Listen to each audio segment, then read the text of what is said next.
Hi, I'm Tarina Bennett-Michael, Director of External Affairs for the Community Food Bank of New Jersey Southern Branch, and you're watching South Jersey Business with Joe Molineaux.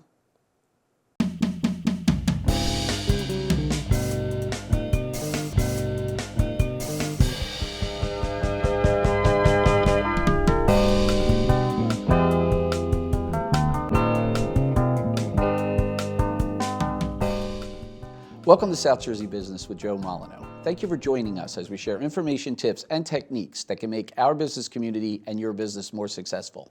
Thank you to Stockton University for the opportunity to produce this show focusing on business in South Jersey. In just a moment, we will talk with Tarina Bennett-Michael, Director of External Affairs for the Community Food Bank of New Jersey. The Community Food Bank of New Jersey does an amazing job at serving the needs of residents facing food insecurity in our area. So let's get right down to business with today's featured guest.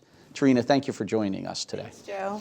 So people might be wondering, it's a business show. Why are we talking about food and food insecurity on a business show? But can you talk about the importance to make sure that you combat food insecurity and provide food to people within our region and how much importance that has? Absolutely. So food insecurity is a huge problem in the South Jersey area. In Atlantic, Cape May, and Cumberland County, we have 55,000 neighbors that are food insecure. And we call them neighbors, not clients, because they're living right in our communities. They look just like you and I, and 16,000 of those are children. So it's a super important issue.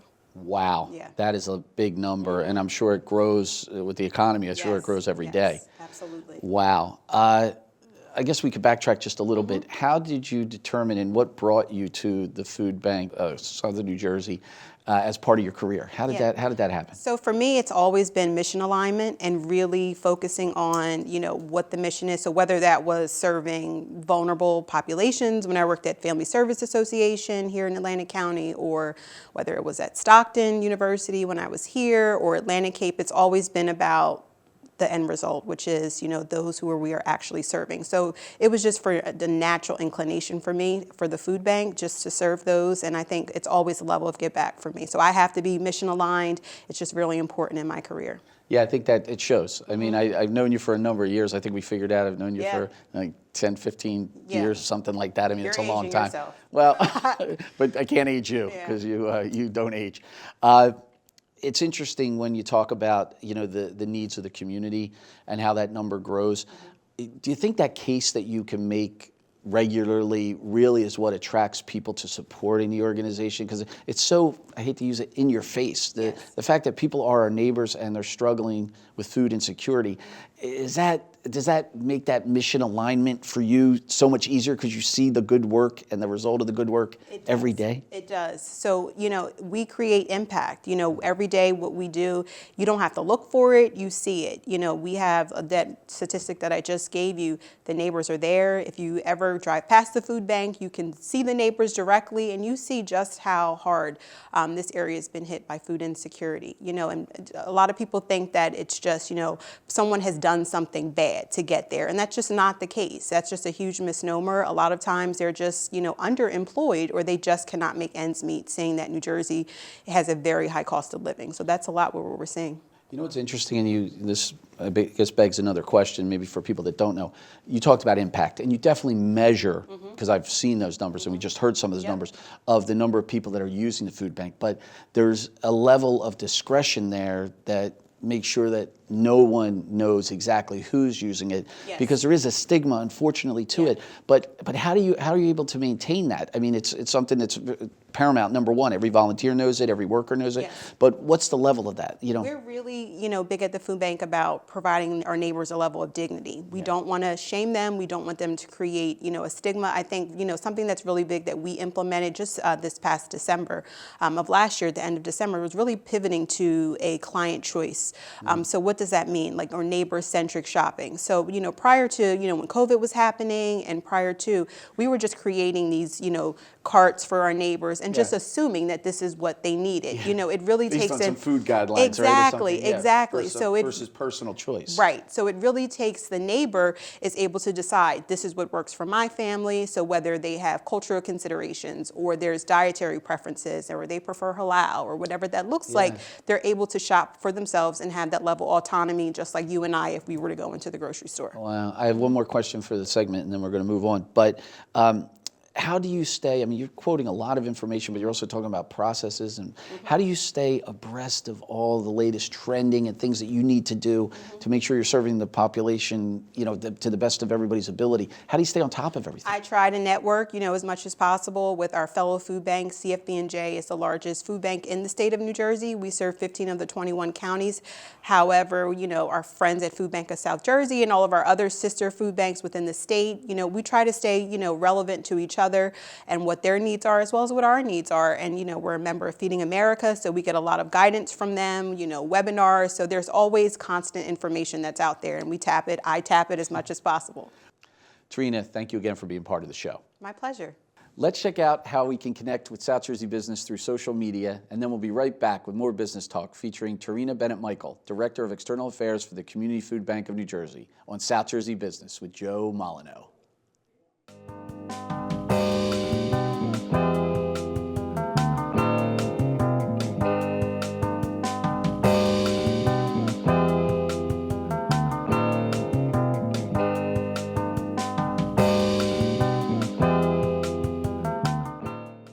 We're back with today's featured guest, Tarina Bennett-Michael, Director of External Affairs for the Community Food Bank of New Jersey, Southern Branch. Thanks again for being part of the show, Tarina. Tarina, how do you describe success? How do you define it? I feel like in the early part of my career, I measured success just through numbers, you know, very metric driven. I think over time I've evolved, and success for me really is personal growth, encompasses my own development as a professional, relationships, and just overall well-being. Tarina, speaking of success, the Community Food Bank has a number of signature events that you host. What goes into determining which events are hosted, which events you come up with, they're designed? What goes into that? So the Community Food Bank is really visible in the community. We decide what events we're going to do based on really how they align to our mission. We have a yearly event called Night of 300,000 Meals, and the real focus of it is to provide 300,000 meals to their South Jersey neighbors who are in need. That's a lot of meals. It's a lot of meals. And I know you do, we should talk about this too, the buying power that you have at the food bank is incredible because of the amount of food, unfortunately, that you need to buy. But that helps you become a very good steward of each dollar that's donated, correct? Absolutely. For every dollar that a donor gives or a corporation gives, we're able to purchase 3 meals. That's incredible. Yes. That's great. Speaking of donors, you have a number of people that are consistent donors, which is great, and you get new donors. Hopefully a show like this will help you even get more donors. But how do you go about, when we talk about the people that you work with every day, the volunteers, the workers that are on your team, as well as the supporters that we just mentioned, how do you continue to not only find but keep engaged the people at that level that are just so ingrained in your organization from a volunteer standpoint as well as a worker standpoint? For us, it's really about just showcasing the impact. I think when our volunteers, whether they do a one-day volunteering assignment or they're at one of our mobile pantries, they see the tangible difference that they're doing in the community. So it's really not hard. It's, you know, when they're there, they see it live and in action and in color, and they want to come back. And I feel the same thing about my team members. You know, we're all there. We're all very mission-driven individuals, and we just love the work that we do. You know what's interesting? Something just dawned on me. The number of times I've been in the food bank volunteering with groups, with schools. The number one rule in business is make it easy for people to do business with you. And guess what you do at the food bank? You make it real easy for people to show up. All you need is a chaperone, even if they're young people. And if you're adults, you go in as a group. And you do feel fulfilled when you leave, because sometimes you see the people getting the food, but more importantly, you know that that food that you're touching, that you're putting in those boxes and bags, are going to go directly to an end user to help them with food insecurity. That's incredible. Speaking of lessons that I've learned, but now lessons that you've learned, what is one of the most valuable business lessons you've learned or lessons you've learned in working at the food bank? Active listening. I say active listening because sometimes we can come with our own preconceived ideas and notions of people's circumstances or how they've arrived there. And I think it's really taking the time to listen.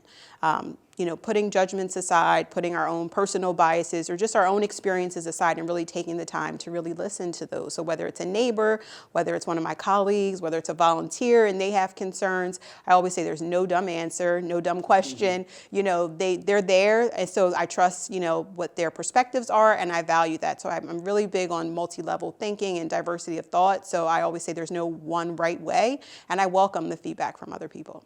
You know, I do have one follow-up question. There's so many people that work in jobs, and I'm trying to run them through my head now, that see immediate not only impact, but immediate response to the actions that they do. Sometimes people produce a product and they don't see the end user eat it. Sometimes they have a service and they're not really engaging with that end user. But you have the benefit, and the people that work with and volunteers, to see the end user benefit directly from the work you're doing. How important is that? How fulfilling is that? I don't even know how to describe that feeling. For me, it's not about sitting behind a desk. I think for someone in my role, they could do that. They could sit behind a desk and say, those are the neighbors. It's not really my job. But when I came on board at the food bank, I really took some time and said, I want to work in the pantry. I want to volunteer in the pantry. I want to see what it looks like. I want to serve the neighbors. So I know what the volunteer is experiencing. So whether it's a student group or a church or just a regular corporate group coming in maybe for a team building day, I want to see what they see. So it's really important to me. And even my staff that I onboard, I make sure that they're in there as well. That's awesome. And I want to tell you, I'm really enjoying this part of the segment, but I can't wait to see what's next because we have some stuff coming up. So stay tuned. Up next, we are putting Tarina to the test with the M4 Big Money question right here on South Jersey Business. But first, a quick look at how you can check out past episodes of the show.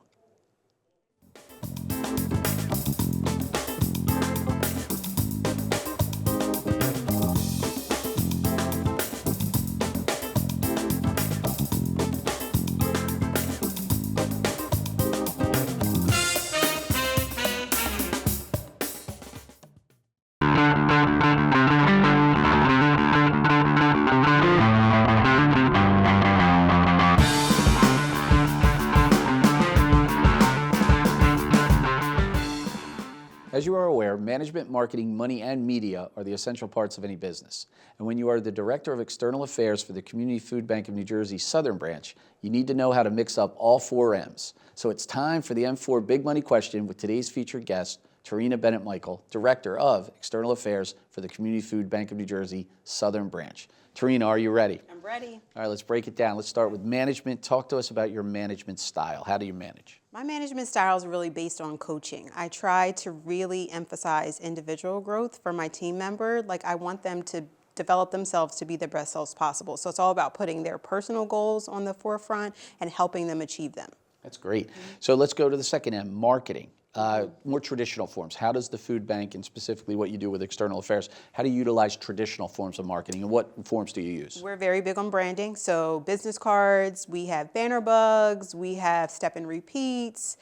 We try to bring everything when we're out in the community to make sure that we're out there front and center. We have pens, magnets. We make sure that you're taking tchotchkes home and you have everything that you need that will remember who we are. And I know you have a very vibrant website, but how important is the use of QR codes? I notice you use a lot of QR codes, right? Yes. So in fundraising, we try to stay up with best practices, with even registration. We always have a QR code on our items. It's just easier, and we're trying to modernize what we're doing and eliminate paper and being more electronic. So we use QR codes. So whether it's donating $1, fundraising, or whether you're signing up for a program, you can all do that with your phone, with your smartphone, through a QR code. Speaking of donating $1, the third M is money, and I'd really love you to talk about the importance in money in your equation in this nonprofit world of how important money is, and more importantly, how the food bank views money and how it utilizes money so importantly. Absolutely. At the food bank, we have to fundraise. It's just a part of the work that we do. So as I mentioned earlier, every dollar that you give provides 3 meals to those neighbors who are food insecure. So we're always fundraising. So whether it's special events, whether it's individual donors, whether it's corporate donors, whether it's through grants, it's at the forefront of what I do every day. And also, we talked about, and I think it's important to note, that it's an immediate impact. Absolutely. The money comes in, the food gets purchased, and the food goes out the door. Exactly. And unfortunately, the need is great, so let's keep those dollars coming in. Yes, keep them coming in. So what about media? So media would be the fourth M, and it's more about the PR that you get and also the social media that you undertake. Can you talk a little bit about the importance of that and how you utilize social media? Sure. So social media, we're using that to tell our story. We really want to communicate our brand to the public. We want to gain more followers. We want everyone to be in the know of what we're doing. So we want to ensure that whether it's through a PR, through a press release that's going out to the community, maybe about a special event or maybe something that we have going on, but even it's about telling a story about a neighbor. We're very big on storytelling and ensuring that we're shaping the public's perception of us. Because the need is so great, and we've covered that, the need is every day. The need is out there to prevent food insecurity at all areas and all levels, and so many people are in that unfortunate situation, but you're there to help. that is another reason why media is attracted to coming to hear those stories, correct? Yes. So it's kind of a double-edged sword. You want to solve the problem, but the importance of people bringing attention to it through media opportunities, reporters coming to tell stories, national stories that get told on the local level. Is that something that you deal with every day as part of external affairs? Absolutely. So, we want to shape those stories. So part of it is there's different population groups. So whether it's children, right, and child hunger is very big down in this community, or whether it's seniors who are just struggling, do I buy my medicine? We want to make sure that we're reaching all of those demographics, or if it's students. Campus hunger is a huge thing, and it's a huge problem. A lot of people don't, think of it. They think like, oh, you're in college and you can afford to be at college, but sometimes they're skipping meals as a result of being in college. So we want to make sure that we're telling those stories about all those demographic groups that we're serving at the food bank. They're all great points. So of management, marketing, money, or media, which is your favorite M? Management. Ah. Yeah, management. Tell me a little bit why. Sure, because I feel like I am the conduit to help my team be set up for success. And I take just personal pride and gratification in that. So that's my top great. M. Yeah. Now I'm going to ask you one follow-up question to that. Do you find that that's something that you found other people did for you, and that's why it's important for you to do it for others, or is that something you came upon on your own? No, I think some of my mentors that I've had along the way, I don't like to use the term bosses. I like to say mentors.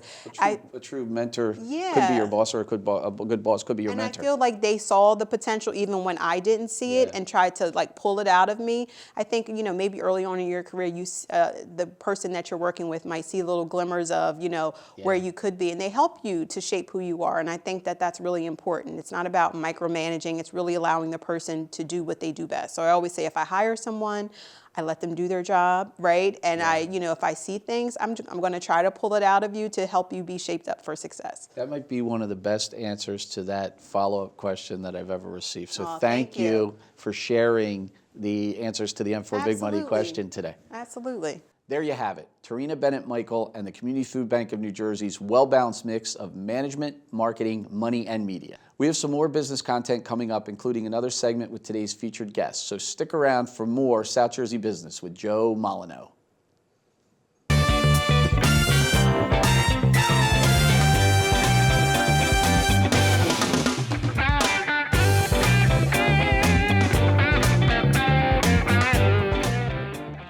Now it's time to shine a spotlight on Tarina Bennett-Michael and gain some extra illumination on exactly what the Community Food Bank of New Jersey's Southern Branch offers and brings to the community right here in Southern New Jersey. Tarina, thank you again for being part of the show, and it's time to turn the spotlight on the food bank. Okay. So what is it the food bank does? Can you explain that in just a few words? Sure. We provide food to neighbors in need, but we also really address the root causes of hunger and provide supportive solutions. So whether that's workforce development, whether that's signing neighbors up for benefits that they may be entitled to, we really are trying to shorten the line to ensure that they don't have to be relying on the food bank forever. That's really great. It's an extension of the work, but it starts with a very basic need of solving food insecurity, but you're doing that with multiple methods. Exactly. That's great. Well, let's talk about how that gets done, because you don't do it by yourself, right? No. Even though I'd like to think you're the superwoman. No. But how does that get done day to day? Sure. So we have over 200 employees who work at the food bank, both at our Hillside location and Egg Harbor Township location, and our various departments. So directly here in South Jersey, we have a community assistance pantry that neighbors can go to if they are in need of food. We have resource access workers who are available to assist them. So whether it's they need signups for SNAP benefits, which is formerly food stamps, or they need direction in terms of employment, we're there to offer supportive solutions for them. That's really great. I heard you use the term neighbors. Yes. And I'd love you to explain that, but also a little bit deeper, but also the who part of the spotlight. Who are the people that are utilizing your services? You called them neighbors, which I Yes. think is great, but you can explain that a little more for the So in business. the business world, we would call them clients, but we call them neighbors because they're among us. They're our residents. They're our neighbors that live next door to us. They look like you or I. So whether they're coming to our community assistance pantry or our mobile pantries, which are deployed all across South Jersey in the 3 counties, Atlantic, Cape May, and Cumberland County, and that's really unique to South Jersey. We don't have that at our North Jersey location.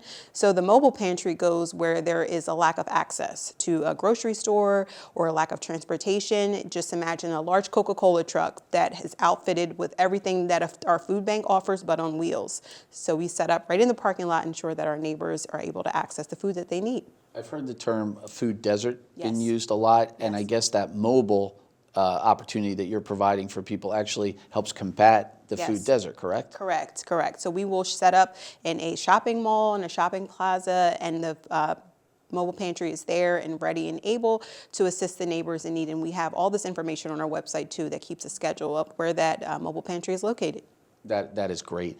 Finally, and this might cause you to have to look in the mirror a little bit, but why do you do what you do? What drives you to get up every morning and get to work and help people as you do? What drives you? It's the direct impact. Like, I know I'm not fundraising just for some lofty goal. Like, I'm fundraising because it definitely makes a difference. I'm seeing it. So whether it's providing summer meals to kids once, school is over and they're not getting their breakfast in school or their lunch in school, I know the events that we're doing is making sure that we're able to provide food to them and nourishment to them throughout the summer months when, families were relying on the school system, or whether it's a senior that can pay for their medicine or they can pay their rent and, maybe need just a little bit of help during the month. I know that what we're doing is truly making a difference.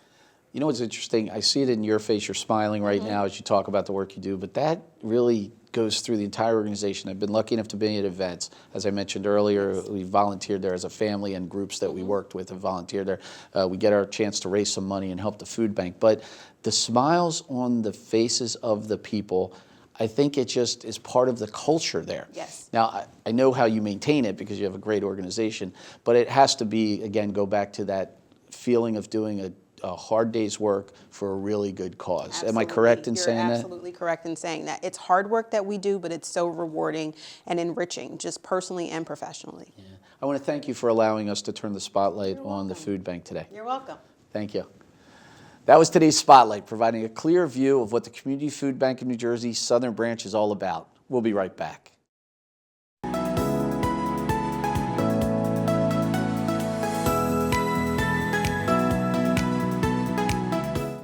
Torino, from time to time we have guests that come on the show that have a Stockton connection, but you have a couple Stockton connections. Can you talk a little bit about your time here at Stockton? Sure. 25 years ago, I started here at Stockton for my undergraduate degree. I was a business major with a concentration in marketing.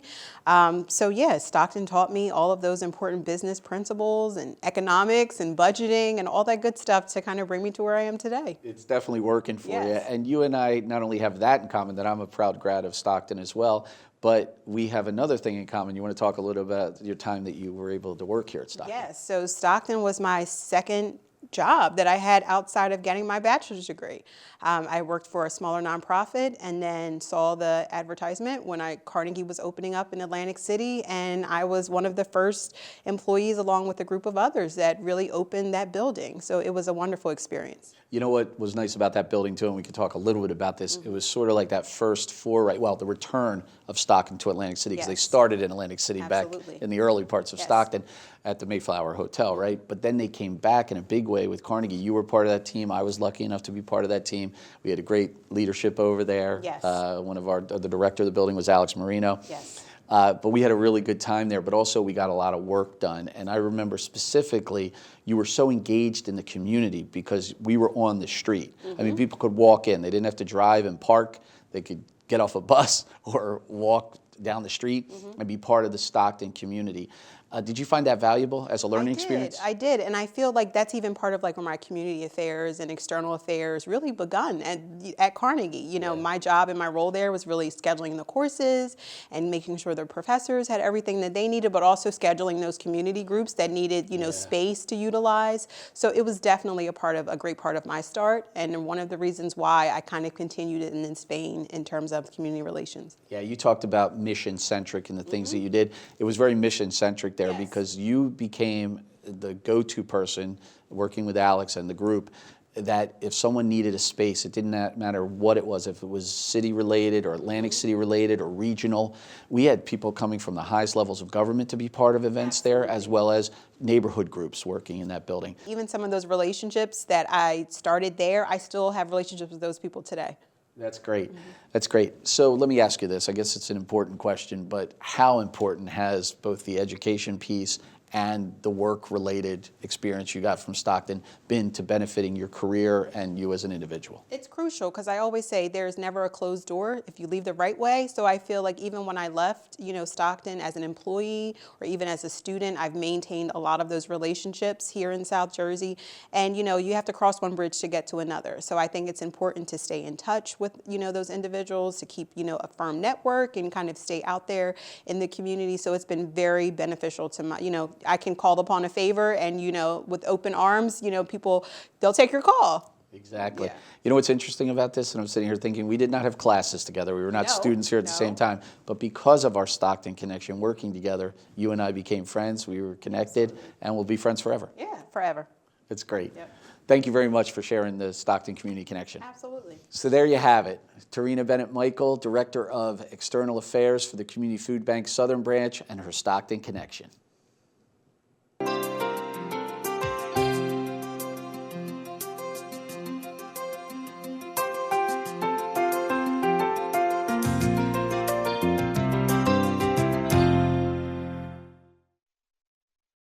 The team here at South Jersey Business appreciates all of you that watch the show. From time to time, we receive questions from our viewers, and we always do our best to respond to your inquiries. So it's time for Q&A. Here's this week's question. Dear South Jersey Business, what advice would you give to a new business owner trying to get their foot in the door? That's a great question. And while we're not specifically talking about what door we're trying to get our foot into, I think I understand where you're going with this question. First thing I would suggest is identify your goals. Whether your goals are getting to know the people in business with you or in your business community, or maybe just part of a business group in your county or region. So identify the goals. Then, of course, get out and network. Networking is one of the most powerful tools. It's usually face-to-face, but can also be done through emails or phone calls if you want to start that way. But face-to-face networking will always be the best way to connect with people. The third and final point would be follow-up. There's no good networking if you don't follow up with those you networked with. You'll find commonalities, you'll maybe set up a follow-up meeting, and there'll be many things you can do to help meet those identified goals. I hope that helps answer your question. We'll be right back.